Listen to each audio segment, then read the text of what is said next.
just quickly remind you who I am. My name's Ollie. So I used to be a senior lecturer on the E&E team, permanent member of staff for 2 years. Before that I was a visiting lecturer here, and I've now gone back to being a visiting lecturer, so I come in and do occasional sessions when asked. I did a music technology degree at Edinburgh, and then I did a master's degree here in interaction design, and then I started a company called Pufferfish Displays, which for some of you must bore the hell out of you now, but for those of you that don't know me, it's a audio-visual company that makes these kind of video spheres of various sizes that are used in concerts, stage shows, museums, science, this kind of thing, advertising. And that does involve loads of motion graphics, because it is basically driven by motion graphics, but also film and generative graphics type things. And obviously they're used for advertising a load as well, so product launches, grabbing people's attention, point of sale, that kind of thing. And it is a product, so hopefully there's all some relevance in here. During this company, we developed this product, various systems around it, and I had to do lots of pitching and presenting. So I'll be looking at taking that aspect to try and support you guys in that endeavour as you go through your life. The pitching and presenting was to strategic partners, to investors, to people who wanted to potential clients, all sorts of things. I now do then started a company called Samson & Fox, which is a product design company, and we've finished the first product, which is a sort of contemporary deck chair and stool, and we launched them at, London Design Week.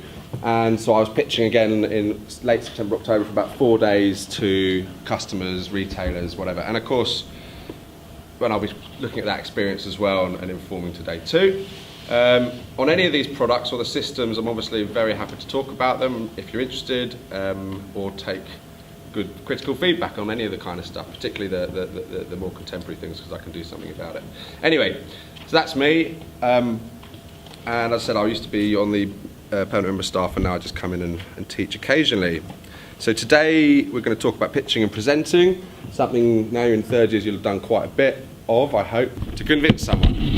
Exactly, and yeah, convince someone is the ultimate aim, and it could be convince them to buy, but it could be convince them to join you on a team, could be convince them to take you onto their team, possibly.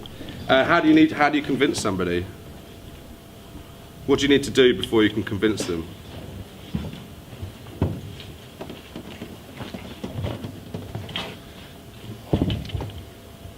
If I were to say to you, come on, let's just do this, would you be convinced?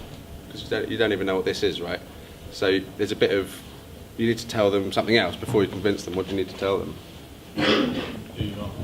Who you are, yeah, what else? What you do. What you do. What you're trying to achieve. Yeah, I guess you've got to give them some information. And it could be about who you are, it could be about your project. But yeah, you can't convince someone if they don't know what you're trying to convince them of. So at its most basic, pitching and presenting is obviously trying to get information across to somebody, trying to communicate. It could be an idea, it could be information about you, about your sales proposition, and then trying to convince them to work with you or to take you up on your idea. I mean, that's it. Communicate and convince. We have to do it all the time. Why would you have to? Well, over the next few years, what do you think you're most likely going to be pitching or presenting? What contexts? Yep. Our ideas. Your ideas. And so in what context would you be presenting your ideas? Clients. To clients, yeah, okay. So how long would that kind of pitch last, typically? Quick. 5 minutes. You reckon about 10 minutes? 5. 5 minutes? Something like that, yeah? Okay, what else? What other kinds of things might you be doing a pitch over the next year or two? Really common. I mean, that's a big one, by the way, yeah, for sure, the 5-minute client pitch, but there's 2 other sort of major ones, yeah? Sorry? Yeah, for real, absolutely, but in what context or what setting might you be saying, hey, this is me, this is what I do, this is what I'm all about? Where would you do that over the next year? In an elevator.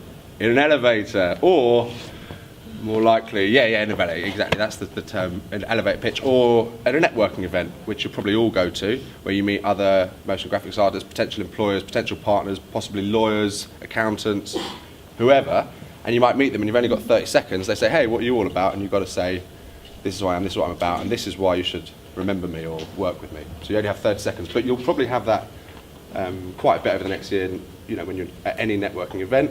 Could be when you meet a new teacher, a new employer, but you've only got 30 seconds. So it's called the elevator pitch, but I don't think I've ever done one in an elevator. And there's one third one you might be doing. So you've got the elevator, 30 seconds to quickly introduce yourself and persuade someone that you're worth remembering or working with. You've got all your ideas worth taking on. You've got a 5-minute pitch where you're selling, let's say, your work to a client or trying to secure a job, possibly. What other kind of pitches might you do? An interview. Yeah, an interview, absolutely. So it's a bit, yeah, that's I think what probably you'll all probably do it at some point.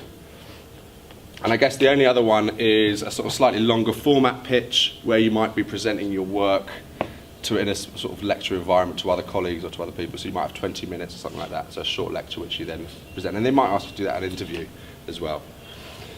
So yeah, you're trying to communicate information and convince people that it's essentially valuable and that you're the person to work with. Explain and persuade. By the way, is this green tinge, can everyone see it okay? I mean, there's going to be no movies, so I hope it's not too bad, but apologies about that.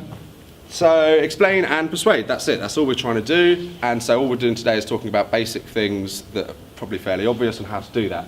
There's 4 bits I'd like you to particularly remember about pitching and presenting, and if you always think about them, you'll always do reasonably well, or at least you won't undermine yourself. So there's audience, preparation, content and delivery. And it's easy to forget all of them. Obviously, if you're pitching, audience is so critical. You've got to think about who the people you're talking to, what their interests are, what their expertise is, what they want to hear.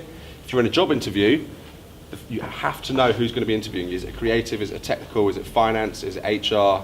Because they've all got different interests. There's no point talking about all your creative work to someone who doesn't care. They want to know, let's say, technically what's the systems you use or how much money is it going to make me, right? So if you don't know your audience, you could be wasting your time and theirs, because you need to tweak the content and how you persuade them to that audience. Does that make sense? I mean, it's the same as any brief, right? It's just you're doing it for the pitch. Preparation, obviously. Well, not obvious. Well, it is obvious, but again, it's easy just not to bother. You might think preparing is just reading through your notes again and again. I think preparation is practice, obviously doing research on the audience, making sure you know your content back to front, making sure you practice your delivery so you can be persuasive. At the end of the day, if you don't prepare, you might undermine your opportunity to pitch to somebody who might. The worst thing happens is if you've worked for years and years, get a great portfolio, you go and present it to somebody, you don't prepare enough, and then all that year's work goes to nothing because you undermine yourself through some minor, tiny, easily fixable thing, which we'll go through later. So it would be horrible to lose a pitch just because you haven't prepared quite enough. Content, obviously, if you've got nothing to talk about, you've got nothing to say, so content's pretty critical. I'm sure that's probably the easiest bit for all of you, which is making sure that you've got something valuable to offer, whether it's your work or your approach or your vision or anything like that. And then, of course, delivery. So you might have great content, but if you mumble the whole way through and they don't hear again, you're undermining your pitch. So if you deliver it badly, it doesn't matter how good the content is, how good the preparation is, how much you know about the audience, it doesn't matter. If your content's rubbish and your delivery is excellent, again, it undermines the whole thing. So all 4 of these, I think, are really crucial to remember. Don't just rely on the content. Don't just go, I've got a great portfolio and I've written a little speech presenting it. That might not be good enough. You need to know who you present it to, obviously prepare, then make sure you practice the delivery. So anyway, that's what we're talking about today. At risk of being a little bit repeating myself, what are the 4 things you need to remember in pitching? Sorry if this sounds patronising, I'm going to keep coming back to this, so the faster you answer, the better. You, sir, what are one of the 4 things? Content, thank you very much. Yourself, what's another one of the 4 things? That's all right, that's why I'm doing this. I don't expect you to be listening 100% all the time. Sorry, someone else wanted to help her out? The audience, yeah, knowing your audience, absolutely. Delivery and preparation, thank you very much. I'm going to keep coming back to these because I just want these to be, just to rattle them off in the back of your head, that these are the 4 things you're going to do. As we said already, explaining your offer succinctly and passionately. We've talked about this already again. You're trying to get someone to understand what you're doing. If appropriate, persuade them to work with you to take up on your offer.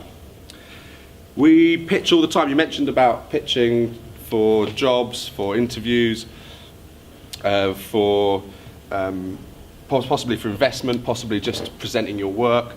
Excuse me. But we're actually pitching all the time. We are pitching, you know, I think a guy yesterday brought up the idea that you might be, when you're proposing to someone, you're basically pitching you as a potential partner for the rest of their life, you know. And actually it is a pitch in a way. I mean, it gets a bit cold-hearted, but you're kind of saying, you're tweaking it to that person. It's a bit different. And you're pitching all the time to your mates about, do you want to come to dinner for a certain event? Whatever it is, it happens all the time. You're presenting something, an idea that you're then trying to engage people in.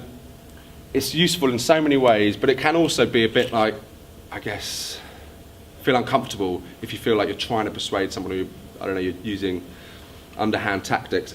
Anyway, there's a book, which I think I've mentioned before, by Daniel Pink in the library called To Sell Is Human, and it's just got loads of normal, everyday ways that you can use to help persuade people.